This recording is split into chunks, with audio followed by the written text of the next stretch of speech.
بسم اللہ الرحمن الرحیم۔ السلام علیکم۔ ہیلتھ ود ہومیو کی طرف سے آج میں ایک نئے ٹاپک کے ساتھ آپ کی خدمت میں حاضر ہوا ہوں۔ آج میں بات کروں گا حالیہ موسم یعنی سردی کی وجہ سے عام پائے جانے والے نزلہ زکام کے بارے میں۔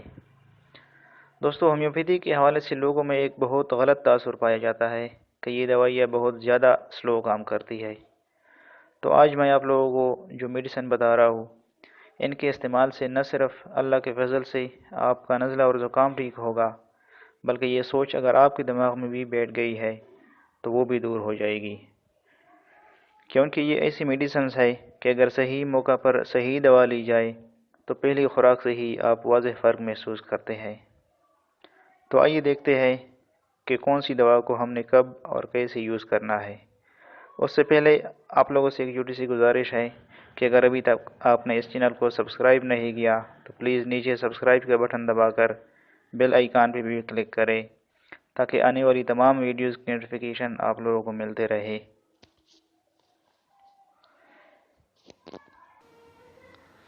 ہر طرح کے نزلہ زکام کے شروع میں جسٹیشیا مدر ٹنکچر کے 15 قطرے آدھا گلاس نیم گرم پانی میں ڈال کر صبح دوپہر شام استعمال کریں۔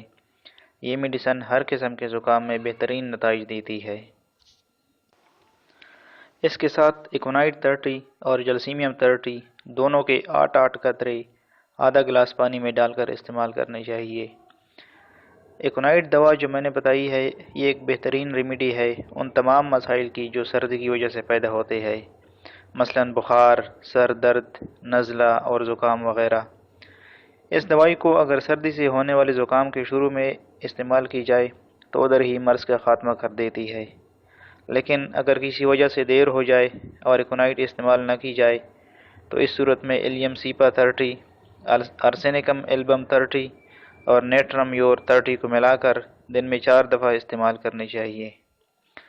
اگر زکام کی وجہ سے آنکھوں سے پانی بہتا ہے اور ناک سے بھی بالکل سادہ پانی بہتا ہے تو اس صورت میں یوفریزیا 30 کو ضرور یاد رکھیں۔